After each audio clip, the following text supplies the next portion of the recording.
You're listening to the Faeries and Folklore podcast by Ronel.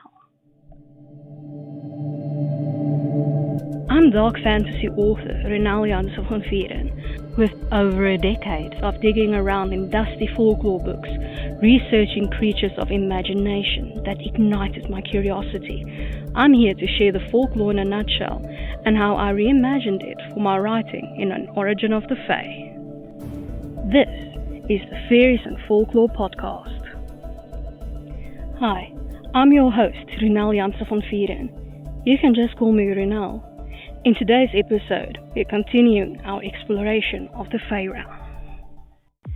This episode is brought to you by my Dark Court Sisters book series, available in ebook, paperback, and audiobook.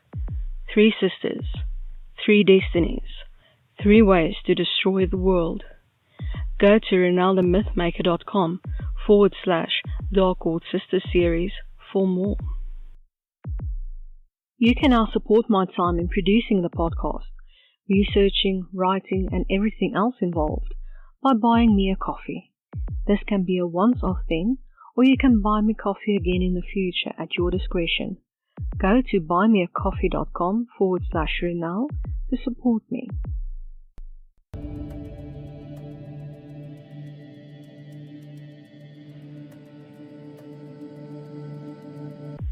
We're continuing our exploration of the Dark Fae. Today's fairy, Djinn, folklore in a nutshell by Ronel. The Djinn were formed from smokeless fire, meaning the fiery wind of the simoon. Though they aren't immortal, they far outlive humans. They have their wars, their own land, their feasts, and their affairs with humans. A child born of such a union has attributes from both parents. The Djinn can also shapeshift into any animal, so ancient Persians were loath to kill cats and dogs for fear of retribution from the Djinn they evicted from their home. When a Djinn receives a mortal wound, it bursts into ashes, consumed by the fire within its veins. Djinn are able to be visible and invisible at will. They come in different sizes and shapes. Some humans have been able, through magical means, to enslave a Djinn.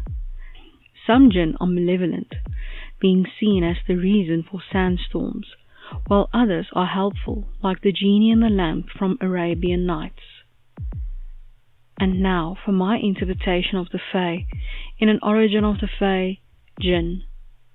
With fire running through their veins, these shape-shifting creatures can survive almost anywhere, even inside bottles and lamps as folklore suggests.